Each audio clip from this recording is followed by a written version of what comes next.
సంగీతం అంటే కేవలం వినోదం కాదు, అది మన సంస్కృతిని, చరిత్రని, సాంప్రదాయాలను అన్నింటినీ కలిపే వంతెన లాంటిది సంగీతం.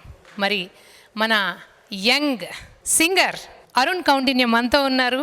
ఈరోజు మధ్యాహ్నం ఇందిరాగాంధీ స్టేడియంలో జరగబోయే లైవ్ కాన్సర్ట్లో పార్టిసిపేట్ చేయడానికి, మన విజయవాడ వాసులందరినీ అలరించడానికి ఆయన రెడీగా ఉన్నారు. మరి ఈ వరల్డ్ హెరిటేజ్ డే సందర్భంగా ఆయన మనతో ఏం మాట్లాడబోతున్నారో చూద్దాం.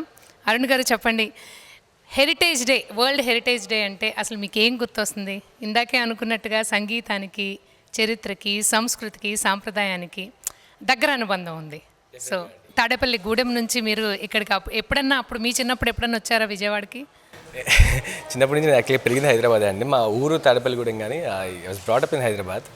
సో విజయవాడకి హైదరాబాద్ నుంచి చాలాసార్లు వచ్చాను యాక్చువల్గా. మా పిన్ని వాళ్ళు ఇప్పటికీ ఇక్కడే ఉంటారు, విజయవాడ తాడేపల్లిలో ఉంటారు. తాడేపల్లికి వస్తూనే ఉంటాను రెగ్యులర్గా. సో వాళ్ళని కలుస్తున్నాను. అలాగే అంటే అమ్మమ్మ వాళ్ళు కానీ ఎవరైనా ఉంటారా తాడేపల్లిగూడెంలో ఇప్పుడు? లేరండి, ఇప్పుడు చిన్నప్పుడు ఎప్పుడైనా హాలిడేస్కి ఎప్పుడైనా వస్తూ ఉండేవాళ్ళ? చాలాసార్లు వచ్చారండి, విజయవాడకి వస్తూనే ఉండేవాడిని రెగ్యులర్గా. మా పిన్ని వాళ్ళ ఇంటికి ఆల్మోస్ట్ ఎవ్రీ ఇయర్ వస్తూనే ఉంటా. So Vijayawada is very close to my heart. చిన్నప్పుడు ఎవరెవరితో ఆడుకునేవాళ్ళు? పిన్ని గారి ఇంటి దగ్గర మీరు అంటే కిడ్స్ ఉంటారు కదా, కజిన్స్, ఇంటి చుట్టుపక్కల వాళ్ళు. సో ఎలా అంటే ఏవో కొన్ని సంఘటనలు మనకు గుర్తుండిపోతాయి కదా. సెలవులు, అమ్మమ్మ ఇల్లు, నానమ్మల ఇల్లు, లేకపోతే ఆ పిన్నుల ఇల్లు అనేటప్పటికీ ఒక ప్రత్యేకమైన అనుబంధం ఉంటుంది మనకి. చెప్పా కదా, మా పిన్ని మాకు చాలా క్లోజ్. ఇంకా ఇప్పుడు మా అమ్మ లేరు యాక్చువల్గా. సో మా పిన్నే మొత్తం చూసుకునేది అనమాట. సో మా పిన్ని వాళ్ళ పిల్లలతో ఎక్కువ ఆడుకునేవాడిని, వాళ్ళతోనే అనుబంధం చేసేవాళ్ళు. అయితే చాలా అలా చేసేవాళ్ళం. సో మా పిన్ని కూడా డ్యాన్స్ టీచర్, మా అమ్మ కూడా డ్యాన్స్ టీచర్ ఉండేది, కూచిపూడి నేర్పించేవాళ్ళు. సో ఇక్కడ వచ్చినప్పుడల్లా నన్ను బలవంతంగా డ్యాన్స్ నేర్పించేవాళ్ళు. అది నాకు అంటపట్లే అని చెప్పి సంగీతంలో తోశారు. సో అలా సంగీతం నేర్చుకున్నాను. ఫస్ట్ బలవంతంగా నేర్చుకున్న తర్వాత ఇంట్రెస్ట్ నాకు వచ్చి దాన్ని సీరియస్ తీసుకుని, దాన్ని ప్రొఫెషన్గా తీసుకుని, దో I'm doctor by profession, I'm dentist by profession, అది పక్కన పెట్టేసి నేను మ్యూజిక్ని మెయిన్ ఫీల్డ్గా తీసుకున్నాను. So very happy. ఇప్పుడేమో కష్టంగా అనిపించింది, ఇప్పుడేమో చాలా ఇష్టంగా చేస్తున్నారు. అయితే డెఫినెట్గా ఏమంటారు దాన్ని, అంతే మీరు చెప్పిన దాన్ని సింపుల్గా చెప్పాలంటే కష్టాన్ని ఇష్టం చేసుకున్నాను బేసిక్గా. ఇప్పుడు అది కష్టం అనిపిస్తుంది, వేరే ఏం చూసుకోవాలన్నా కూడా కష్టం అనిపిస్తుంది. బ్యాక్ టు డెంటిస్ట్ వెళ్ళాలన్నా కూడా, వెళ్ళి క్లినిక్లో వర్క్ చేయాలన్నా కూడా చాలా కష్టంగా అనిపిస్తుంది ఇప్పుడు. సో లాస్ట్ 10 years నుంచి out of the dentistry and complete into music అండి. మన సంస్కృతి సాంప్రదాయాలని, మన హెరిటేజ్ని సంరక్షించుకోవాలంటే ఇప్పుడు మనం ఏం చేయాలంటారు? డెఫినెట్గా నెక్స్ట్ జనరేషన్కి ఈ మన కల్చర్ని ఇంట్రడ్యూస్ చేయాలండి ఫస్ట్ థింగ్. సో అది మ్యూజికే కానివ్వండి, డ్యాన్సే కానివ్వండి, తర్వాత వేరే కల్చరల్ యాక్టివిటీస్ ఏదైనా కానివ్వండి. సో అది స్కూల్ నుంచి ఇనిషియేట్ చేయాలని చెప్పేసి గవర్నమెంట్ కూడా గట్టిగా కోరుకుంటున్నాను. So they are doing the best. అలాగే ఇంకా ప్రమోట్ చేయాలి కల్చరల్ యాక్టివిటీస్ అని చెప్పేసి మనస్ఫూర్తిగా కోరుకుంటున్నాను. మన హిస్టారిక్ ప్లేసెస్ ఏమైనా వాటితో మీకేమైనా దగ్గర అనుబంధం ఉందా? అంటే అక్కడికి వెళ్ళి నేను ఎప్పుడైనా పాడాలి అని, లేకపోతే ఒకలాంటి ఫీల్ వస్తుంది కదా మనకి.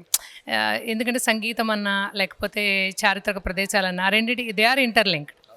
ఆబ్వియస్గా మీకు ఎప్పుడైనా నేను ఈ ప్లేస్లో ఉండి పాడితే బాగుండు అని మీకు ఎప్పుడైనా అలాంటి ప్లేస్ ఏదైనా ఉందా? చాలా ఉన్నాయండి. యాక్చువల్గా తిరుపతిలో చేయాలని చెప్పేసి నాకు చాలా కోరిక ఉండే. అది నాకు లాస్ట్ ఇయర్ కుదిరింది. మా గురుగారు రామాచారి గారు అక్కడ తిరుపతిలో మా బ్రహ్మోత్సవాల్లో వెళ్ళి కూర్చుని పాడడం, మంచిగా అన్నమయ్య కీర్తనలు పాడుకున్నాం, మంచిగా చాలా హ్యాపీ అనిపించింది.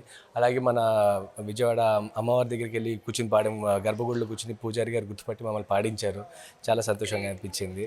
సో అట్లా చాలా ప్లేసెస్ ఉన్నాయి, మెల్లిమెల్లిగా అన్ని కవర్ చేస్తున్నాం. సో ఈవినింగ్ మరి ఇక్కడ విజయవాడ వాసుల్ని ఎలా అలరించబోతున్నారు?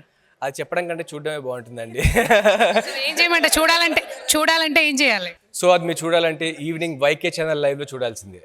ఇవాళ evening world heritage day celebrations Indira Gandhi municipal స్టేడియంలో జరగబోతున్నాయి 6 o'clock నుంచి. సో డెఫినెట్గా అక్కడ రండి, మంచి పాటలు పాడి ఎంజాయ్ చేద్దాము. See you all there. So hosting partners కింద స్పృహాప్తి చారిటబుల్ ట్రస్ట్ వాళ్ళు వచ్చి మమ్మల్ని పిక్ చేసుకోవడం, మమ్మల్ని హోస్ట్ చేయడం చాలా హ్యాపీగా అనిపిస్తుంది. ఇంతమందిని చూసి నేను నిజంగా ఆశ్చర్యపోయాను. ఫస్ట్ థింగ్, వీళ్ళు ఇంత మంచి హాస్పిటాలిటీ ఇస్తారని అసలు ఎక్స్పెక్ట్ చేయలేదు. సో థ్యాంక్ యూ స్పృహాప్తి టీమ్, మమ్మల్ని ఇంత బాగా చూసుకున్నందుకు. రైట్, థ్యాంక్ యూ కౌండిన్య గారు.